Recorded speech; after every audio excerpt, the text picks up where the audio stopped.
கிறிஸ்துவுக்குள் அன்பான கர்த்தருடைய பிள்ளைகளே, இயேசுவின் நாமத்தில் உங்களை அன்போடு வாழ்த்துகிறேன். தேவனாகிய கர்த்தருக்கு நாம் எல்லாரும் சேர்ந்து துதி ஸ்தோத்திரங்களை ஏறெடுத்து அவரை மகிமைப்படுத்துவோம்.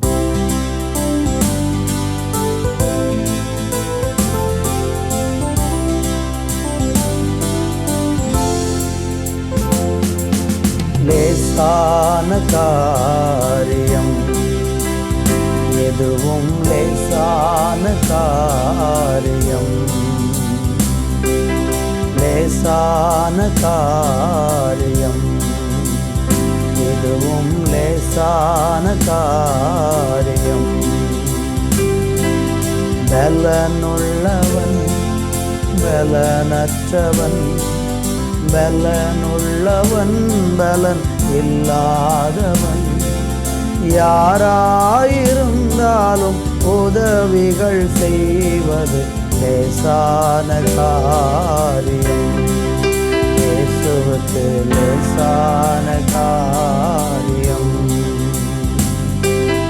லேசான காரியம் எதுவும் லேசான காரியம். மண்ணை பிசைந்து மனிதனை படைப்பது லேசான காரியம். மண்ணை பிசைந்து மனிதனை படைப்பது லேசான காரியம். மண்ணான மனிதர்க்கு மன்னாவை தருவதும் லேசான காரியம். மண்ணான மனிதர்க்கு மன்னாவை அளிப்பதும் லேசான காரியம். உமக்கது லேசான காரியம். பலனுள்ளவன் பலனற்றவன், பலனுள்ளவன் பலன் இல்லாதவன், யாராயிருந்தாலும் உதவிகள் செய்வது லேசான காரியம். இயேசுவுக்கு லேசான காரியம், லேசான காரியம் இதுவும் லேசான காரியம், லேசான காரியம் எதுவும் லேசான காரியம். ஆண்டவர் நமக்கு உதவி செய்வது லேசான காரியம். இன்னைக்கு நீங்கள் பலவிதமான நெருக்கத்தின் மத்தியில் வாழ்ந்து கொண்டிருக்கிறீங்க. உதவி செய்ய யாருமே இல்லை என்று கலங்குறீங்களா? உங்களுக்கு உதவி செய்வது ஆண்டவருக்கு லேசான காரியம். நம்மளை உண்டாக்கின தெய்வம், அவர் எல்லாம் செய்ய வல்லவர் என்றுதான் வேதம் சொல்லுது. அவரால் செய்யக்கூடாத காரியம் ஒன்றுமே இல்லை. இன்றைக்கு உங்கள் வாழ்க்கையில் ஒரு அற்புதத்தை செய்து உங்களை மேன்மைப்படுத்த அவரால் முடியும். நல்ல தகப்பனே, நீர் அப்படி செய்ய போகிற கிருபைக்காக நன்றி. இயேசுவின் நாமத்தில் பிதாவே, ஆமேன், ஆமேன். அன்பு தேவ பிள்ளைகளே, இந்த நாளிலேயும் கூட ஆண்டவருடைய வார்த்தையை தியானிக்கும்படியாக சங்கீதம் 130 அதனுடைய 2வது வசனம். ஆண்டவரே, என் சத்தத்தை கேளும், என் விண்ணப்பங்களின் சத்தத்திற்கு உமது செவிகள் கவனித்து இருப்பதாக. ஒரு சங்கீதக்காரன் இந்த இடத்துல ஒரு ஜெபத்தை தேவனை நோக்கி செய்கிறதை பார்க்கிறோம்.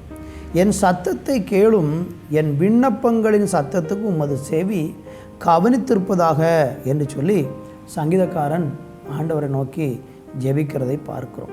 இந்த பூமியில் நம்ம வாழும்போது நம்ம சில நேரங்களில் பல மனிதர்களை நோக்கி நம்முடைய தேவைகளை சொல்லி நம்முடைய தேவைகளுக்காக பல மனிதர்களை நாடி பலரிடத்திலே போய் நம்முடைய தேவைகளை சொல்லியும் அவர்கள் உங்கள் சத்தத்துக்கு செவி கொடாமல் கேட்டும் கேளாதவர்கள் போல இருப்பார்கள் என்றால், இந்த நாட்களிலே ஆண்டவரை நோக்கி நீங்கள் ஒரு நிமிடம், ஆண்டவரே என் சத்தத்தை கேளும், என் விண்ணப்பத்தின் சத்தத்துக்கு செவிகொடும் என்று நீங்கள் கேட்பீர்கள் என்றால் கர்த்தர் நிச்சயமாக நமக்கு பதில் கொடுப்பார். சங்கீதம் 27:7 சொல்கிறது, கர்த்தாவே நான் கூப்பிடுகிற சத்தத்தை நீர் கேட்டு எனக்கு இறங்கி எனக்கு பதில் செய்தருளும் என்று அங்கே சங்கீதக்காரன் ஆண்டவரை நோக்கி சொல்லுகிறதை ஸ்தோத்திரம் பார்க்கிறோம்.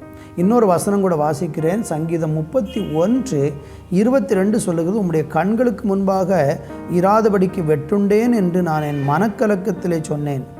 ஆனாலும் நான் உம்மை நோக்கி கூப்பிட்ட போது என் விண்ணப்பங்களின் சத்தத்தை கேட்டீர். இதே சங்கீதக்காரன் சொல்கிறாரு, தேவன் என் விண்ணப்பத்தின் சத்தத்தை கேட்டீர் என்று அழகாக சொல்லப்பட்டிருக்கிறது. இந்த நாட்களையும் கூட அருமையானவர்களே, நீங்கள் கூப்பிட்டு அநேகர் கேட்டும் கேளாதவர்கள் போல போன சூழ்நிலையில் யார் என்னுடைய சத்தத்திற்கு செவி கொடுப்பார்கள் என்று இன்றைக்கு நீங்கள் கவலையோடும் கண்ணீரோடு இருந்து கொண்டிருக்கிறீங்கன்னா, ஸ்தோத்திரம், ஆண்டவருடைய சமூகத்தில் நீங்கள் கூப்பிட்டு பாருங்கள், கேட்டு பாருங்கள், ஆண்டவர் உங்களுக்கு பதில் தருவார்.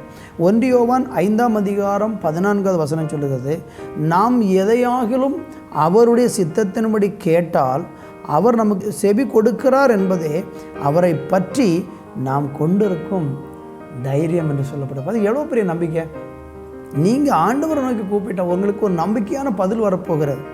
அவருடைய சித்தத்தின்படி நீங்கள் கேட்டு பாருங்கள், கூப்பிட்டு பாருங்கள், அவர் உங்களுக்கு பதில் கொடுக்கிறார் என்பது தான் நமக்கு கிடைக்கிற ஒரு பெரிய தைரியம். நிச்சயமாக அவரை நோக்கி நீங்கள் உங்கள் சத்தத்தை எழுப்பி அவரை நோக்கி நீங்கள் விண்ணப்பம் பண்ணி பாருங்கள். கட்டாயம் ஆண்டவர் உங்களுடைய சத்தத்திற்கு செவி கொடுத்து உங்களுக்கு நல்ல பதிலை தந்து ஆசீர்வதிக்க போகிறார். நானும் உங்களுக்காக ஜெபிக்கிறேன். நீங்களும் கேட்டு பாருங்கள், பதிலை பெற்றுக்கொள்ளுவீர்கள். நல்ல தகப்பனே, இந்த நாளுக்காக நன்றி. உடைய பிள்ளைகள் தேவனிடத்தில் ஜெபித்து கேட்டு ஆசீர்வாதங்களை பெற்றுக்கொள்ளக்கூடிய கிருபையை கட்டளையிடும். இயேசுவின் நாமத்தில் பிதாவே, ஆமேன், ஆமேன்.